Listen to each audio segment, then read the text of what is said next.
And I need all of you to subscribe to According to Woods podcast on Facebook, YouTube, and all other platforms.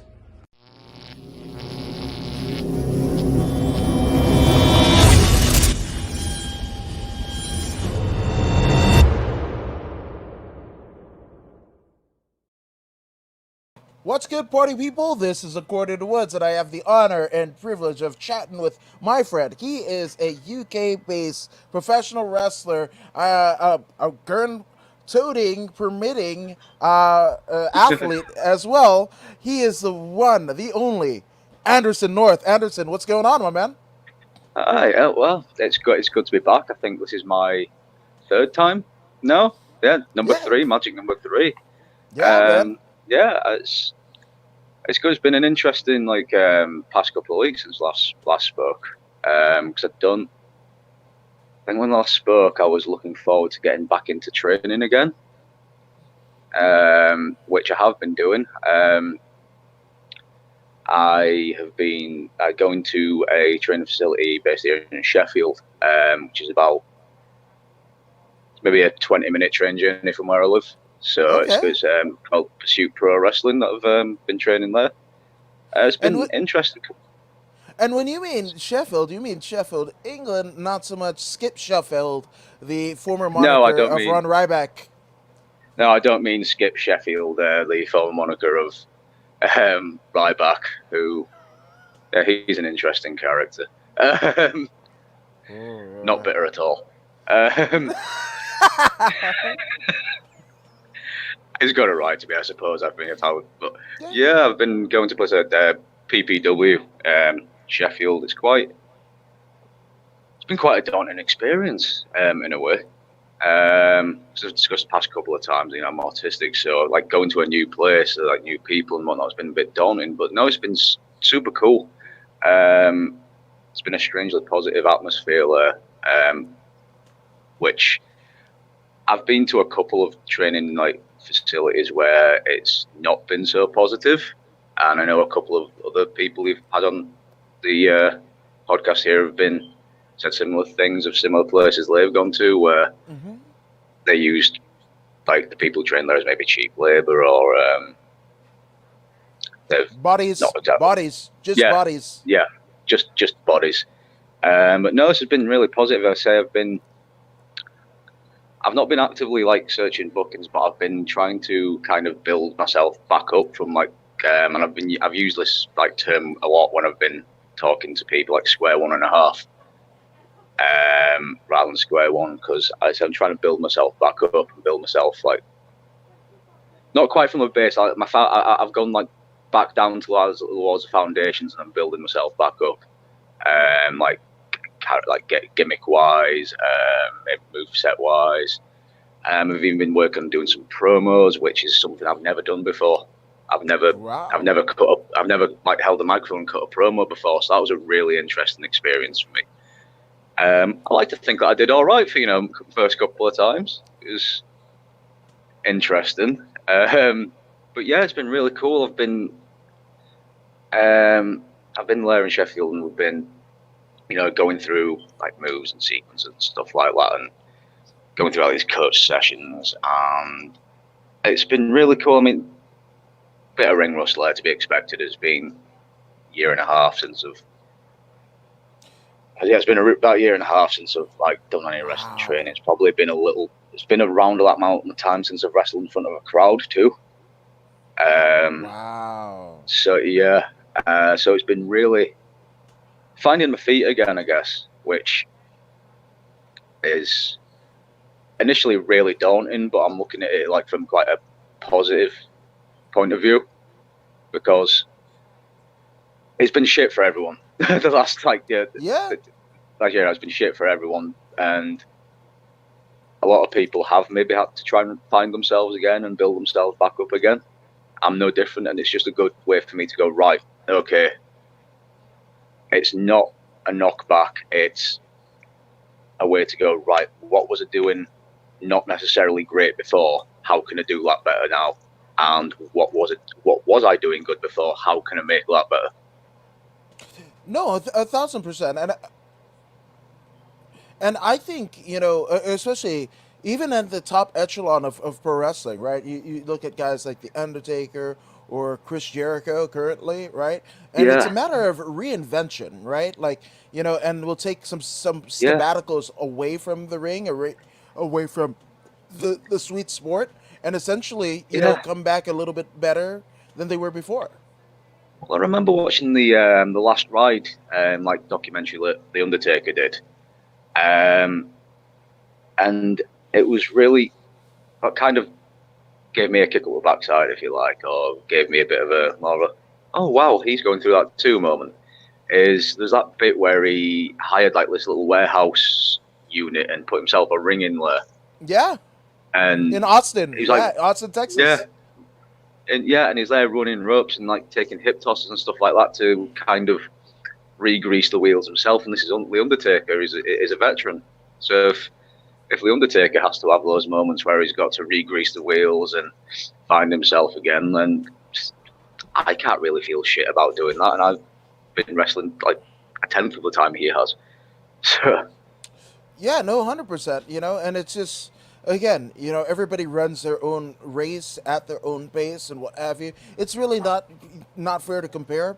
And I know it no, happens, right? Like, other wrestlers, you're in the locker room and like you start chatting about and you're like, hey, yeah, how long have you been in? What shows you work? And you're like, oh man, it's not anything like facetious where you're like, oh man, you're trying to put somebody down. But I mean, it's just like, man, wouldn't it be no, cool if I got booked here, or if I worked here, if I had the experience, could I be as good or what have you? I go through the well, same thing.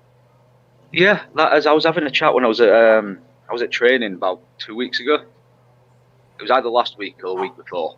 And I was talking to the head coach, Liam Slater, and I was like, making me feel a bit shit. And I've noticed people have got like bookings coming up, or they've got lists coming up, they've got that coming up.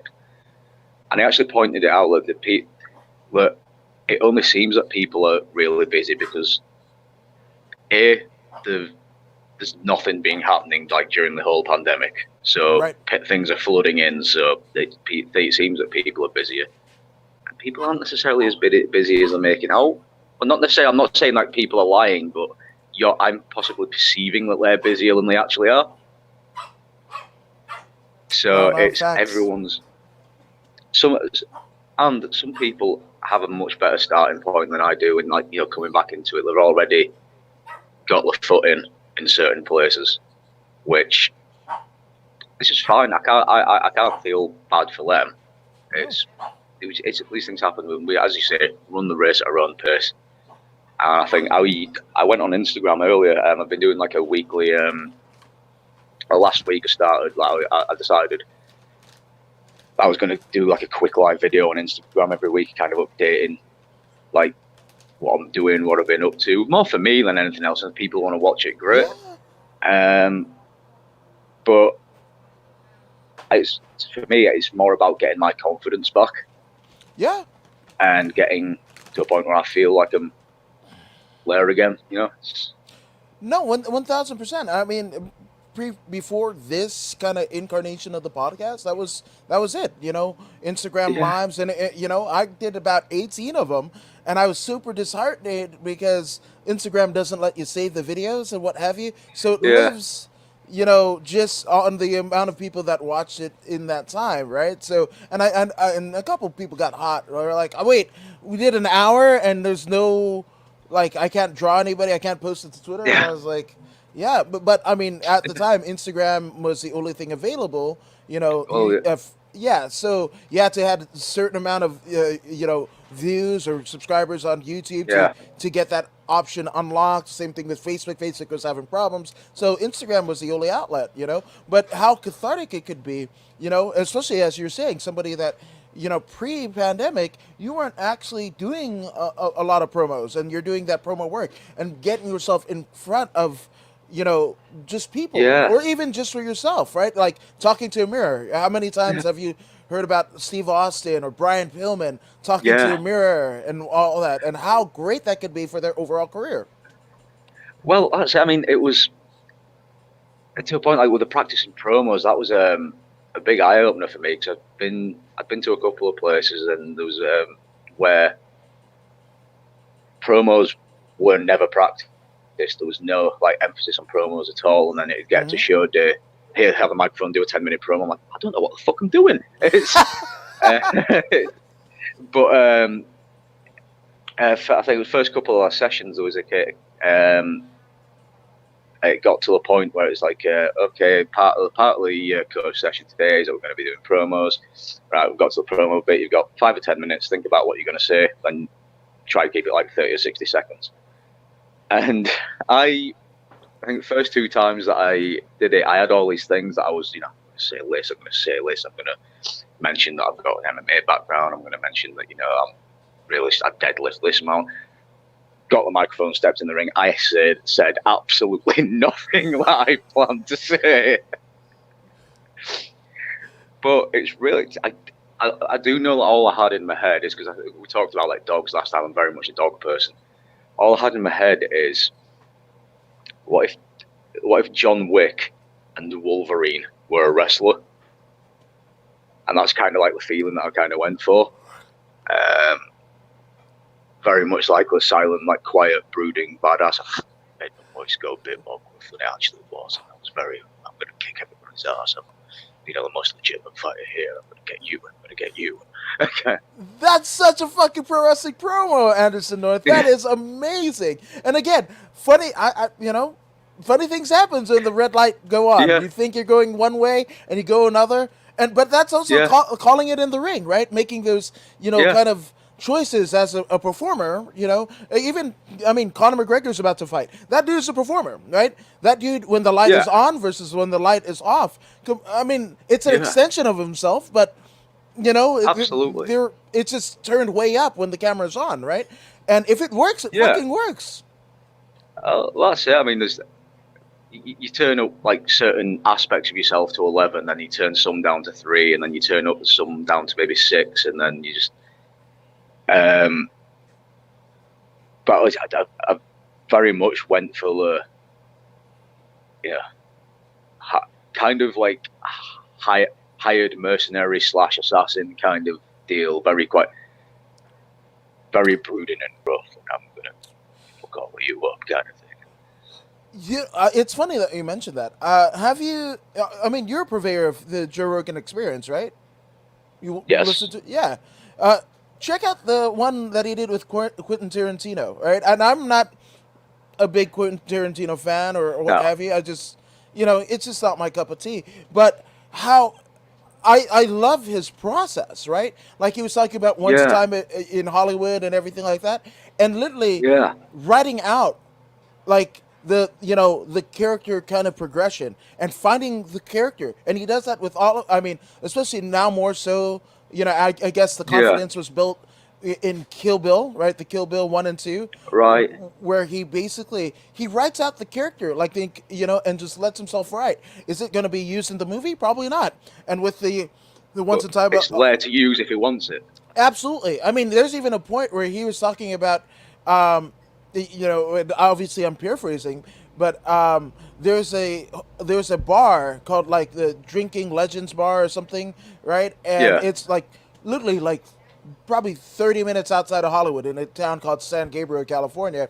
And his stepdad, Quentin Tarantino's stepdad, is at least was a piano bar player, right? He played in various So basically what he did was he basically wrote his stepdad in, because where the two characters go or what have you, to this piano bar in San Gabriel, right? He goes like, oh, and then there's this kid that is asking his stepdad for an autograph because he's too shy. Well, the stepdad is the piano guy and he is the kid, right? And he just had to write through it. It's something that didn't make the movie, but it made the book, and you find things.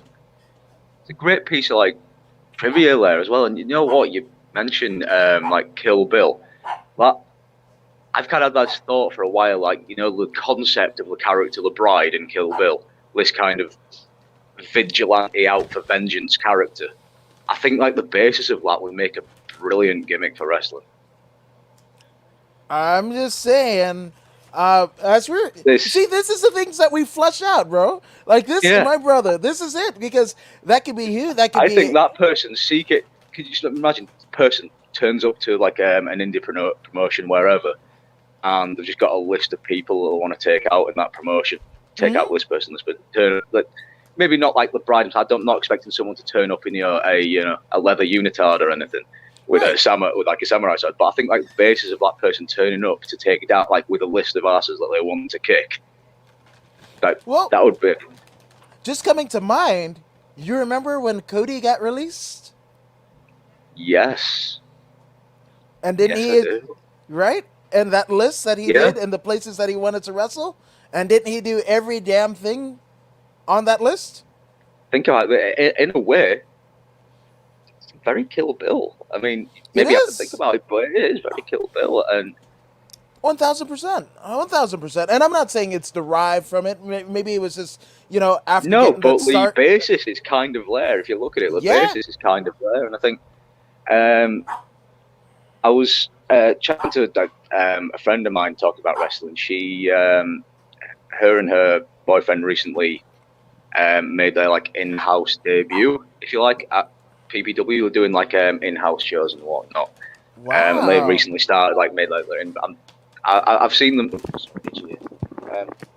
I've seen them. Excuse me. I've seen them both training and whatnot, and they super sweet. They met through wrestling. It's super sweet. But I was telling them that the last I was chatting to, I myself, when I was looking at like gimmicks or like ways that I wanted to go down, like character-wise, how to portray Anderson North, I was looking at a lot of like film, TV, and video game characters. To the point like I think, like I said, Kill Bill, Pride from Kill Bill, the basis of that would be great. Wolverine, I draw quite a bit from Wolverine myself. He's a smaller guy who can take down much bigger enemies and don't want to pick a fight with. The Witcher, I think like the character of the Witcher would be great, like that very kind of silent, brooding, stoic kind of character.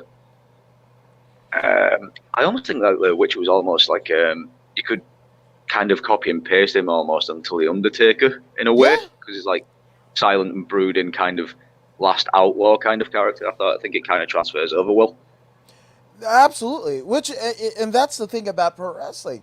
You can do all of them. You could do, I was talking to Damian Dragon, a former ECWA Super 8 tournament winner, right? And he was saying, like, he kind of knew that ECWA, tournament was going to be his last, right?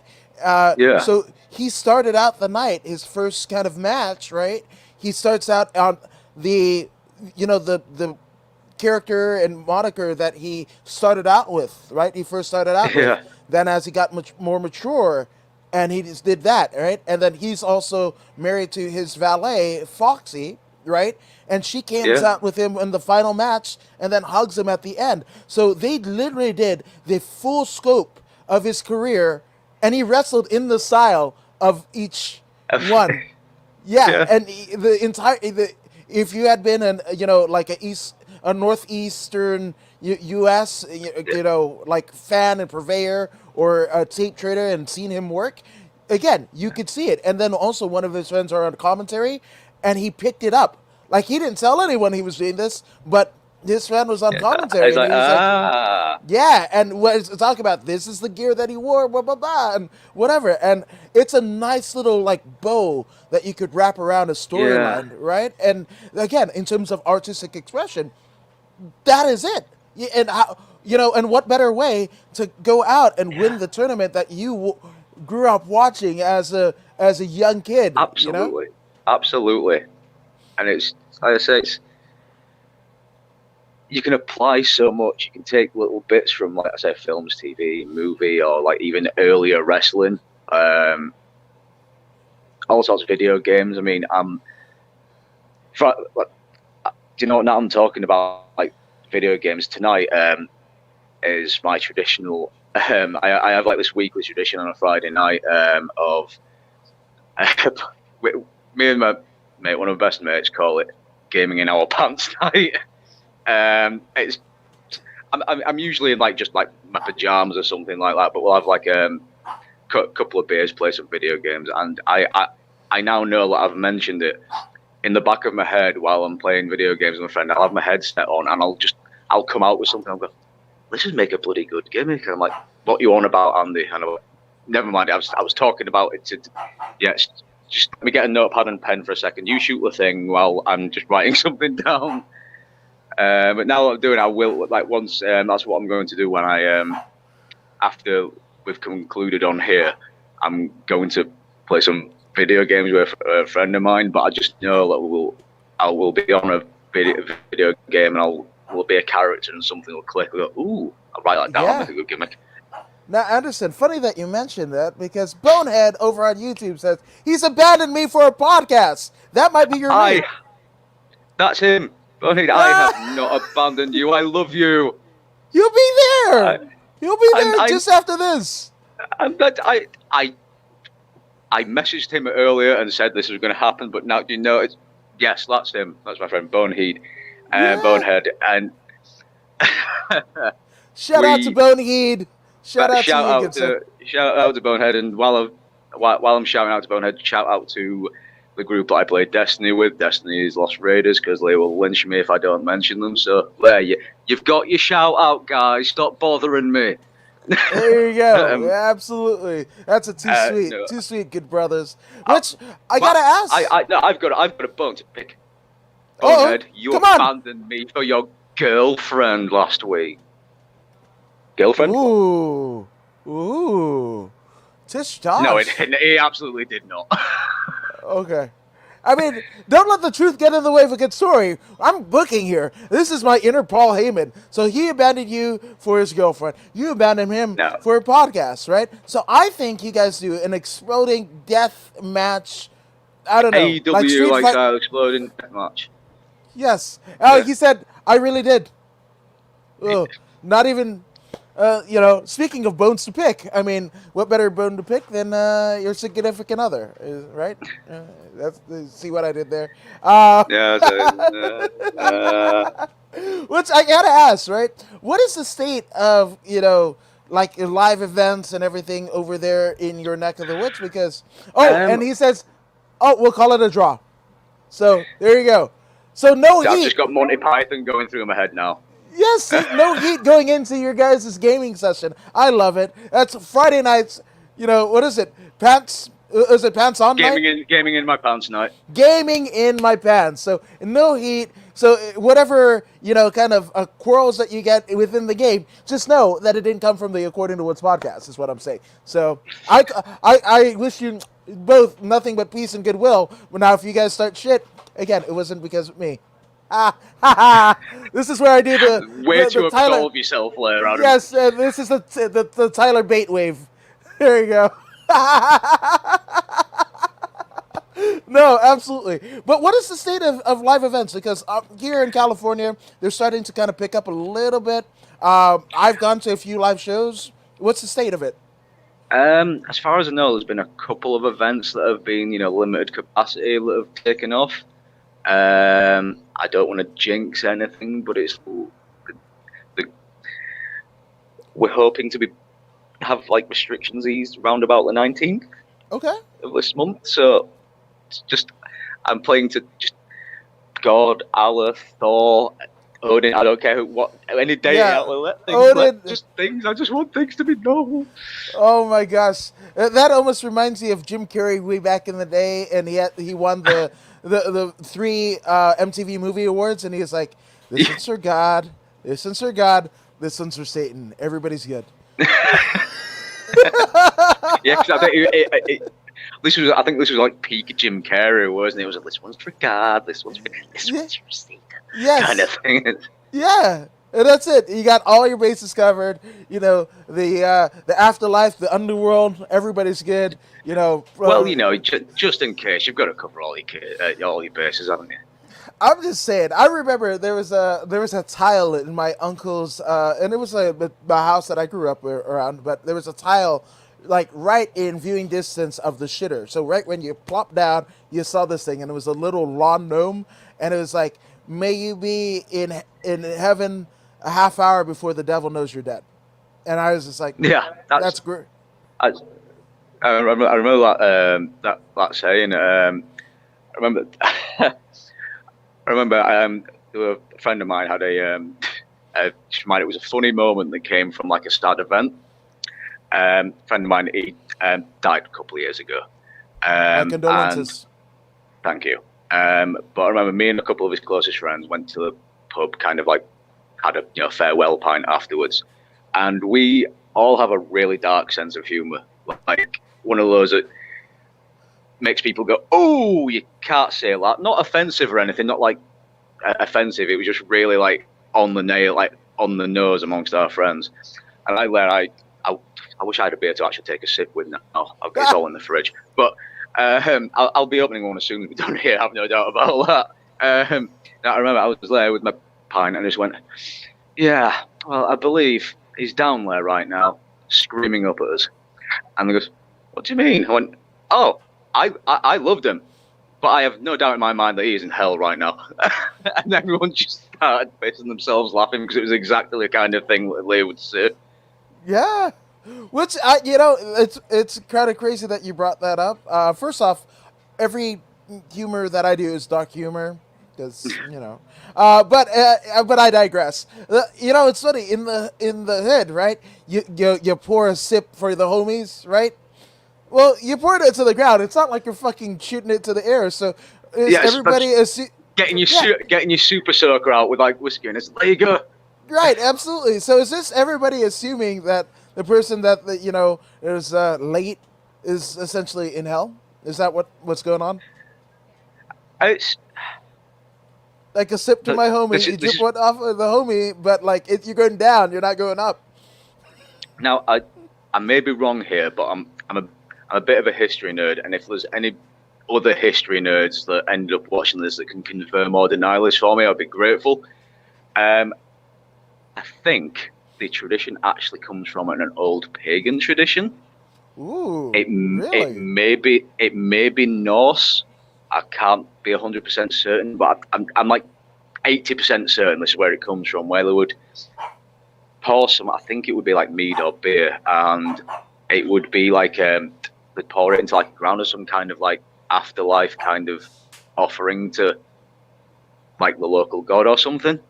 Okay. I don't know all the facts, but I'm pretty certain that does come from, because it's all about the old pagan religions. There were loads of gods and stuff like that, and they were all everywhere. So yeah, I think that's where it comes from. Yo, I mean, here's the thing. I hope I'm not speaking out of school, but pretty much everything that we celebrate, aside from like the Hallmark shit, right? Like, like Valentine's Day, Saint Valentine's. You read into that. The shit that we teach our kids, the nursery rhymes, the ring around the posy. Like all the shit is fucking pagan, bro. Like, it's funny because like we talk about nursery rhymes. Like the city I used to live in, Wakefield, there's a nursery rhyme that derives from there. It's called Dancing Around the Mulberry Bush. Yes, I know this. That apparently that originates from the high security prison that's right by the city. It's Wakefield Prison is one of the more maximum security prisons in the country.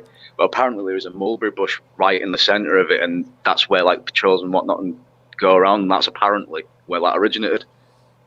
Whoa, for real? Yeah, that 100%. That is. Jesus. 100%. Oh, that's dark. So I love how we've gone from wrestling and training to like the origins of nursery rhymes and drinking here. Have you seen The Fiend? Come on, it's totally wrestling. Yeah, wowie. No, that's it, man. And I don't know. Like that's I think the cool thing about podcasting. It's just like in general conversation, right? You go out with your mates, and you just fucking muck around, and then you're like, oh, you end up in this. Or the fucking telephone game, right? The teacher whispers something in your ear when you're in elementary school, right? And by the time it gets to the fucking bloke, at the end of the class, it's something like, rabbits had Yeah, sex with your mom or something. I don't know. yeah, yeah. I know that guy. It's absolute Chinese whispers, but you have a good laugh while you're doing it. As I was, I went out for a pint this afternoon. In fact, I've lived in Doncaster for nearly 6 years now, and I think this is the first time I've actually been to one of the pubs in Doncaster. Wow. I actually usually go to. I usually go to one of the pubs like where I used to live if I go Yeah. out to for a pint. But thought, you know what, it's my week. It's Friday. I'm going to do my weekly shopping. I had a pub in mind because I usually pass it. It's about a 20-minute walk for me to get into like the centre of like the town centre. Thought, right, I'm going to go in, go have a pint. I'm feeling like a big strong boy, big brave boy, and have a pint and like scroll through some wrestling on my phone.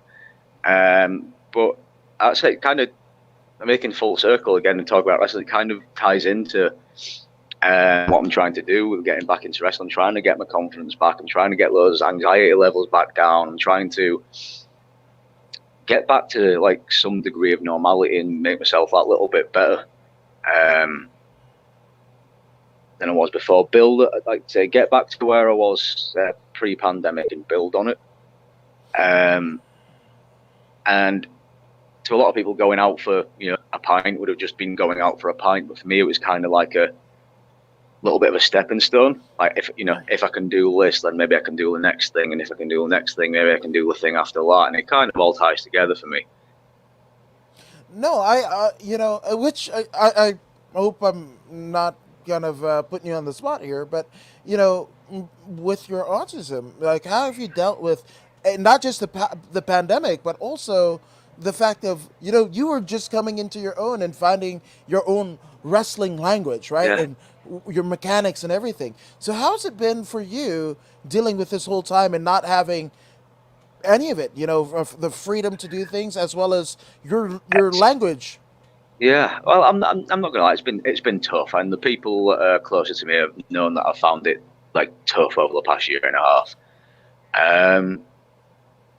So yeah, I have found like not having like going to the gym it's always been a coping mechanism for me. It's a place where I can always put my music on, go lift some heavy objects, and just get out of my own head. And like the gym, it's tangible, isn't it? It's all numbers. You can either lift it or you can't, or you can either run that fast or you can't. There's like no in between, really. So I like that. It's always been like a tangible thing for me.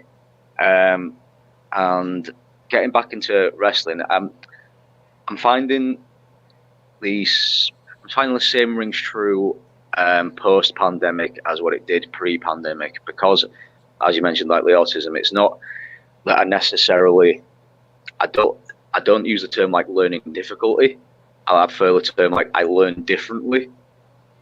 I require sometimes different things to learn. So sometimes like when I am at training sessions, I'll interrupt the coach and go, right, okay, am I getting this right here by thinking you do this and then do that, or it's done this way? I'm like, no, it's getting. I'm like, okay, do you mind showing me? Do you mind if I get in the ring and you talk me through like the move or the sequence while you're doing it? And I'm a very kinetic learner. I learn best by doing. So yeah, that's been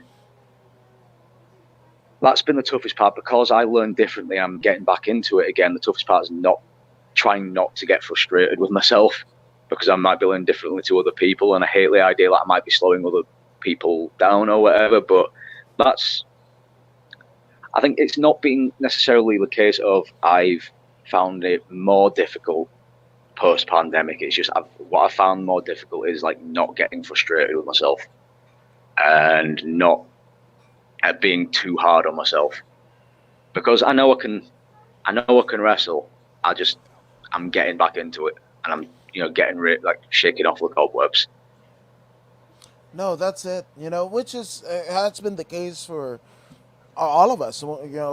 Whatever it is to do, and kind of getting this, man. Even like the first podcast that I did, like from March of 2020, right? I think that was like the last time that February that I did an interview at a show, right? Like actually, maybe even I think February 27th was of 2020 was the Yeah. last show that I did interviews with, and then like from that February to July when I start this podcast, it was just a feeling out process. I didn't even know. I didn't even feel like I knew how to talk anymore.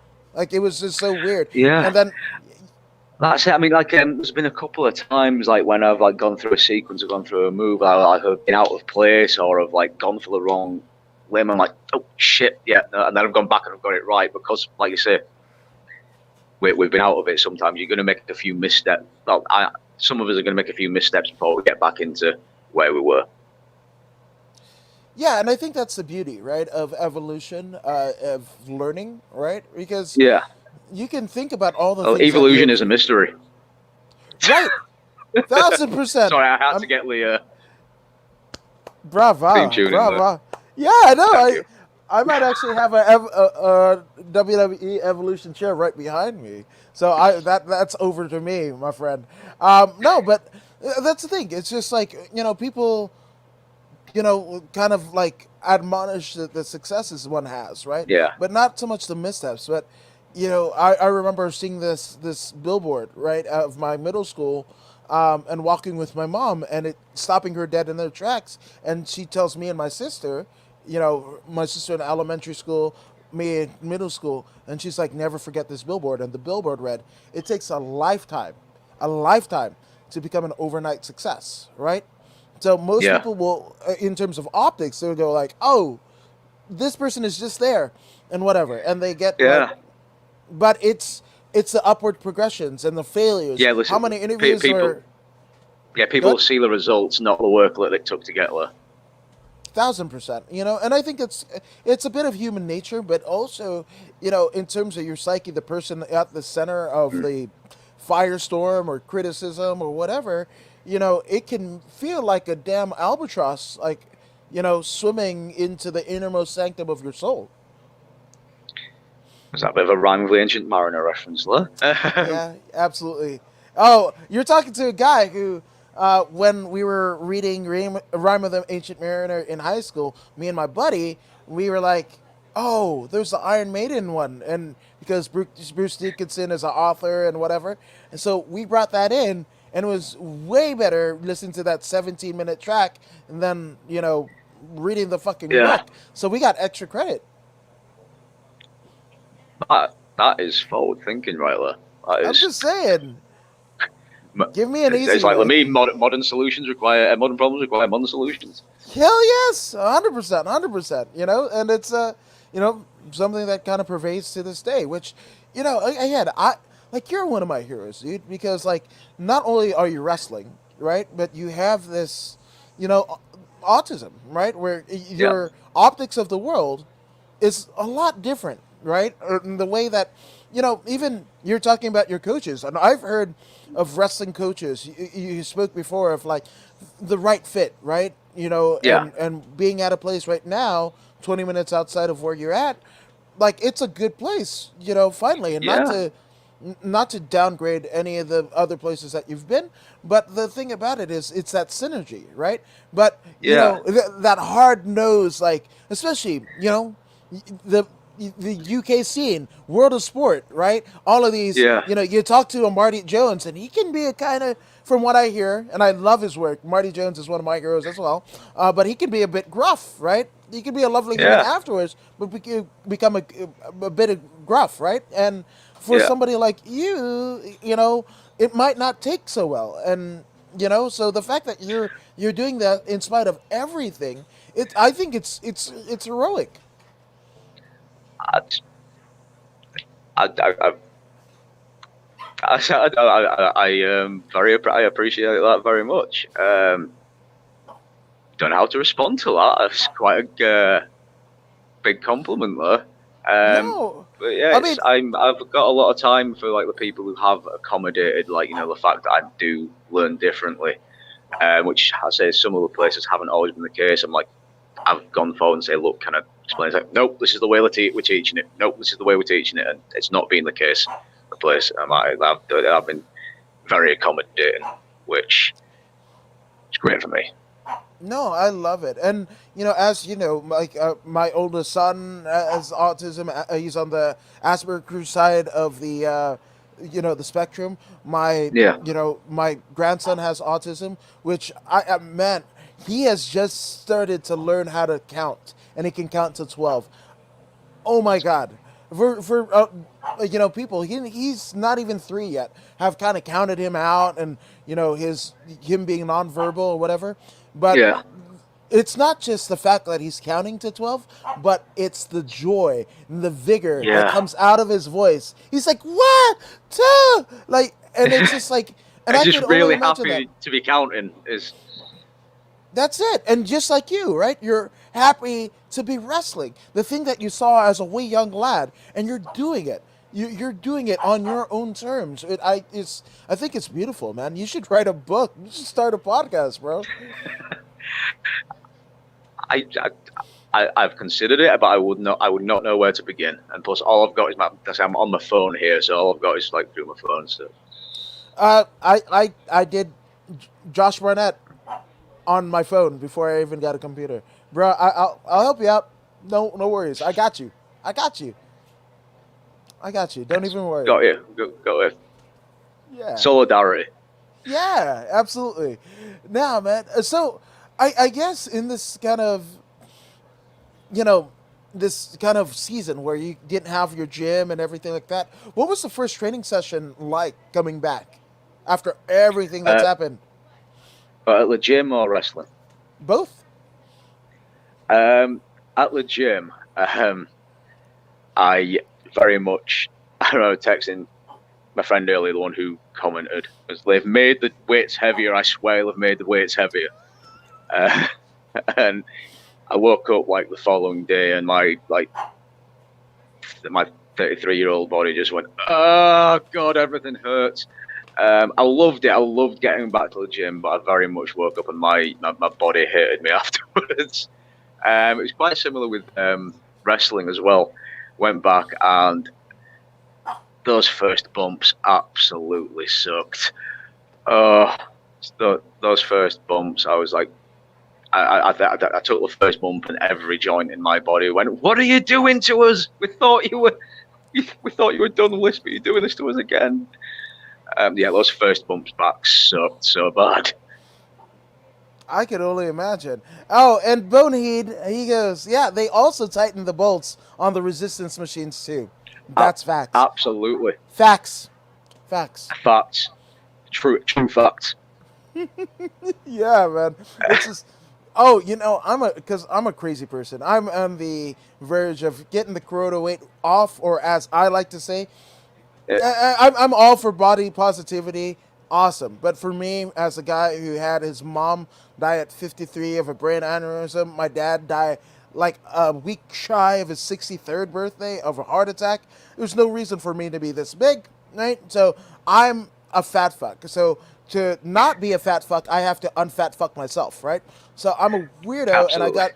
I got a road assault bike, like a fucking in my flat, and I I did said there. Go ahead. I say I fat fucked myself too. I think pre-pandemic I was maybe 165. I think I'm about 185 now, 190. But I've always been built for like more strength stuff anyway. But I think we were discussing this. I think in the last part of the podcast that I hate cardio. I hate it so much. I really, really hate it. I hate cardio. Whoever, if there is some kind of greater design to this clusterfuck of a universe we've got going on, whoever decided that cardio training had to be a thing, I want to have a word with them. I want to sit them down, have a word, and maybe slap them a couple of times because I hate cardio so much. I can't emphasize how much I hate it Send them to a my point way where I finish too. it. Send them my Yeah, way too. I absolutely will. I'll throw them your way, and you can have your wicked way with them as well. It's Eh, just I get to the end of a weight session and I'll look towards. I always try to do like a 10 or 15 minute jog after a weight session, and I'll look at the treadmill and I'll go, do I have to? No, no. No, so you know what I've done, and it came yesterday, and and my son and I assembled it today. I mean, actually yesterday as well, right? So, but it was pretty late in the day, and I had another podcast and what have you. So I got on it today about 7 a.m. local time. It's about to be noon local time, right here in California. So I fucking go as hard as I can for a minute, like as hard as I can, and I fucking sit on my ass for 2 hours, and then right before the podcast, I fucking did it again and sat on my ass. And there's an interval training for it, like you can do 20 on, 10 rests, 20 on, 10 rests. And Yeah. this damn fucking road machine it's probably built by the devil. The amount of force and torque, it looks like a fucking fan bike, but by Nordic gods, like it's fucking wild. It's clearly like a medieval torture device that they've just put in, like made out to be fitness equipment. It's, Yeah, and the thing about it is, I know there's an interval training where I can do 20 seconds on, 10 seconds on, and I used to be able to do that on I guess the version that is one below it when I was still going to the gym, but I can't, like that fucking button. I think I tried to do it late last night and hit the button, and literally 15 seconds in, I was out. I was spent. So I was just like, fuck this. So I'm gonna work my way up. So when I go to like the treadmill, I get it on like the rolling hills setting, so it'll like gradually increase and decrease the incline. And I thought, right, I'll put it a level up, or 2 levels up than I usually do at this time. Because this was like earlier this morning. So I went to the gym this morning. Thought, right, I'll do like, I know what I've got to do like weights wise. Thank you. I thought, right, I'll go on my treadmill. I've got a bit of spare time today. I'm not in a rush anywhere, so I'll step it up a bit. So I stepped up the level, and that obviously increases like the incline it'll go up onto. And it usually shows you on like the little screen that's in front of you, like what's coming up next. And I wasn't paying attention because I think I was watching something on my phone. And all of a sudden the incline's went, and I'm like, what the fuck is happening? I'm running through treacle. Like, no. So I mean, it sounds like, when the setting went up, you're in pretty deep, weren't you? Yeah, I think this was a good. I was about 10 minutes into it there, and and the treadmill. I think like the gods of the gym decided this is too easy. Let's play with this guy, and just whacked up the incline to 17 million and watched me struggle. Fuck. So for those who are keeping score, right? You fell pretty deep when it inclined. You put in the rolling hills setting. Yep. So theoretically, Anderson North, you're rolling in the deep.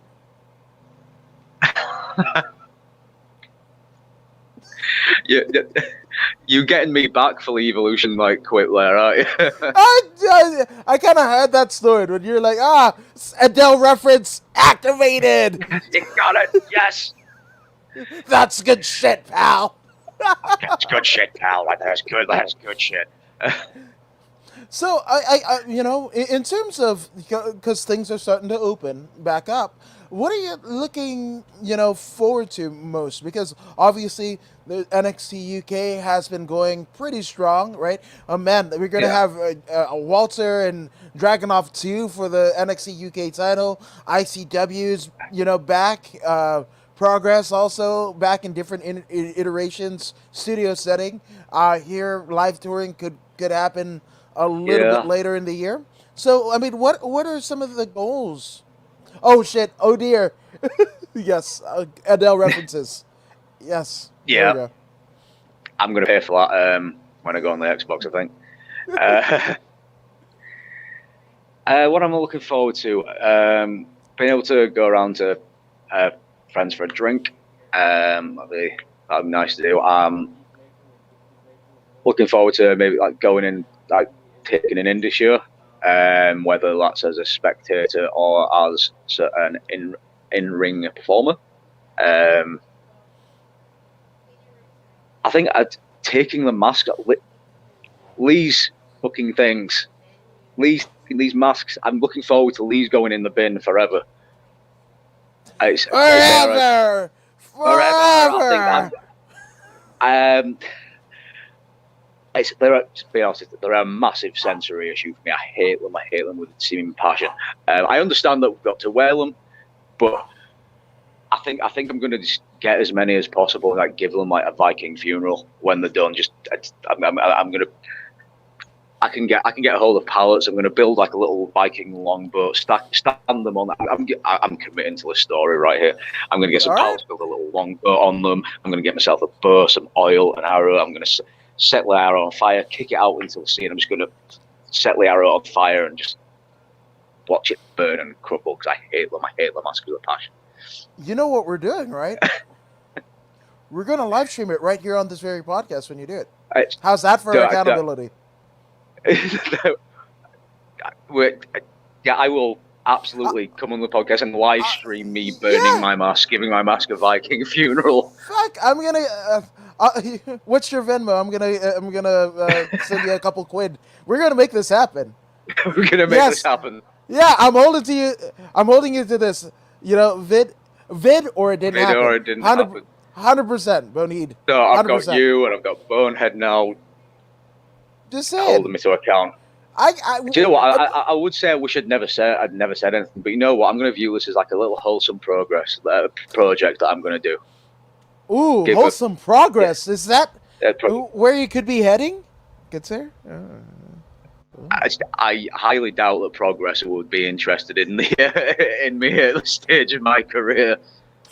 You know what? I believe in you. Just like we're gonna do the Viking funeral for all your masks. Well, I believe that you can get to a certain insane championship wrestling, a certain progress. I think you're there, man. Let's make that happen. Which as I've said, I've not actively sought any bookings yet. But if someone was to seek me out, I would probably take them. So. Now, you mentioned bookings, right? Are there anybody around the pipeline, whether it be, maybe we'll have a go about it, or, maybe a Joseph Connors, or who kind of piques your fancy in terms of maybe, immediate talent, but also maybe some dream matches? Dream matches. Dream matches, I always would love to see how good a match I could get from someone like on the opposite end of the size spectrum to me, like so like a big strong like oss of a guy. I said opponents. There's a guy that I know who I've trained with quite a lot, and we had a little bit of like almost a half a match, if you like. Kind of went through some stuff. A guy called Jason Jacobs, he wrestles as he's a very talented guy.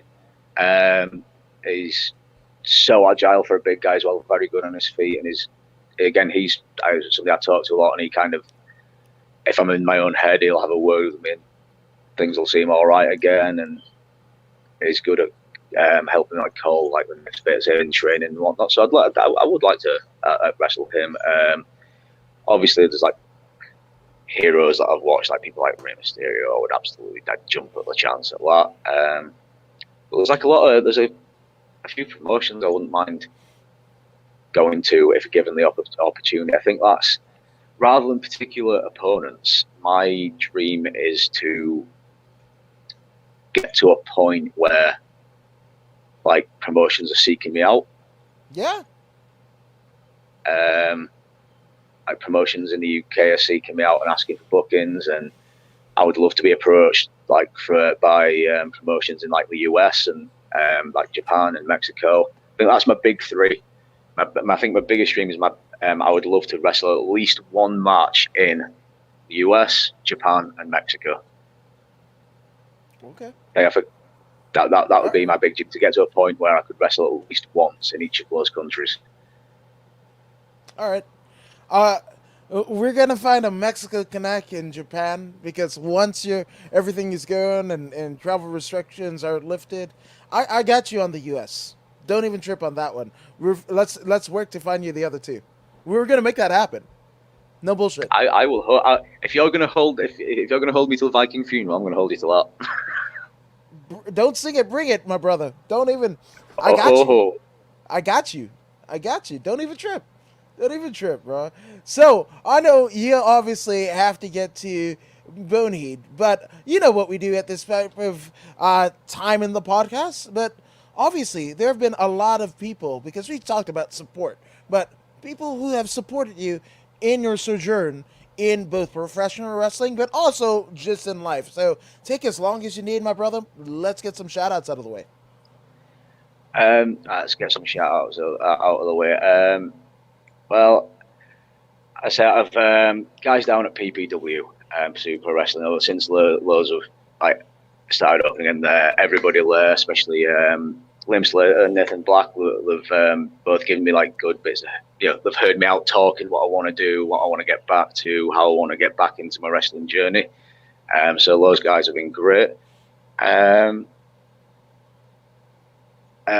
Jason Jacobs earlier, he's got a good guy. He's got a really good head for wrestling, and always good to chat to him. He's always helped me out a lot.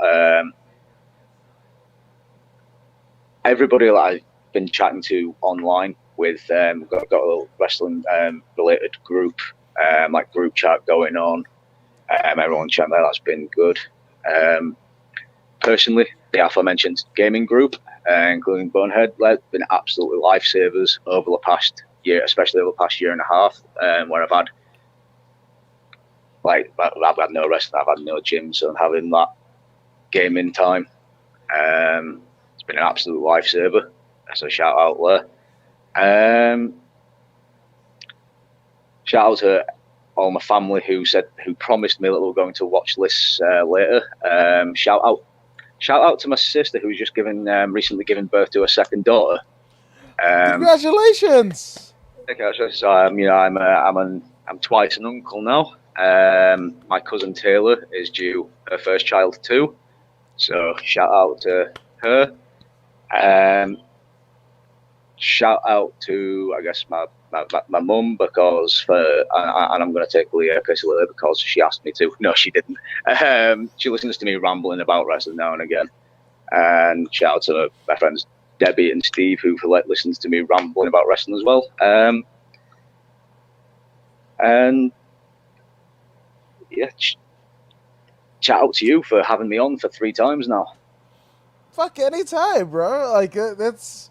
Yeah, again, you are one of my heroes. I don't even... Yeah, you didn't have to... When I DM'd you, you didn't have to say yes to this fucking crazy wrestling MMA guy out in California, but you did. So I can't thank you enough, man. And, I consider you my brother. You are tremendous. We're absolutely we're friends now. As far as I'm concerned, we're just 2 friends having a conversation, and a camera happens to be on all the time. That's it. Which usually tend to be the best promos. Just say it. Indeed. Just say it. And obviously, and he loves it. I love it too. Yeah, Bonehead, I love you too, bro. You're tremendous. Absolutely. You're over in my book, 100%. Even more so if you hit that subscribe button, but yeah, I'm not pushing anything on anyone, but I'm just putting it out there. But as people are subscribing and following and all that jazz, Anderson North, where can people find you on social media? People can find me at Facebook. I'm searchable as Anderson North -wrestler. Instagram, I am Anderson North _graps, and on Twitter, I am Anderson North 87. My email is andersonnorthgraps @gmail.com. Hell yes. Ed Bonehead says, much love to you from the U.S. You're tremendous. Man, just like I'm bringing you out to the U.S. For bookings, well, yeah. You, me, and Bonehead, we're going to go get a pint over in the UK once everything is that's it. You two can have a couple of beers while you're watching me getting beat up in the middle of the ring. Bonehead, he said it. Let's do it. 10 points. Yeah, you two can drink while you're watching me doing the wrestles. You're on. Fuck yeah, let's do that. Bodhi, get in the DMs. I'm just saying. But obviously, Anderson, thank you again for joining me again once more, and Thank thank you you for having me. guys. Oh, well, the pleasure's all mine. And thank you guys for watching here at According to Woods. And yes, beer's on me. 100%. I'll take that. No, but thank you guys for watching us here at According to Woods. And if you haven't already done so, please like, share, and subscribe to the According to Woods podcast on Facebook, YouTube, and Twitch. I'm also on Instagram, sharing dad memes and updates on the podcast. So you can find me at According to Woods there. Also, Adam K. Woods on Twitter. But if you don't believe me and subscribing to the podcast, I mean, Anderson North, you're subscribed to the podcast, aren't you? I subscribe to the podcast. I subscribe to your Twitter, and I subscribe to your Instagram. Follow him away. There's videos, there's wrestlers, there's MMA, and most importantly, and I cannot stress this enough, there are memes. Lots and lots of memes. Worth it just for that. Yes, 10 points. I love Anderson North. You guys should too. Follow him wherever. Follow me if you want to. But if you don't believe me or Anderson North, and I don't know why you wouldn't. Well, here's Pro Wrestler Zeta Zhang to convince you. Hey, this is Zeta Zhang. Make sure you subscribe.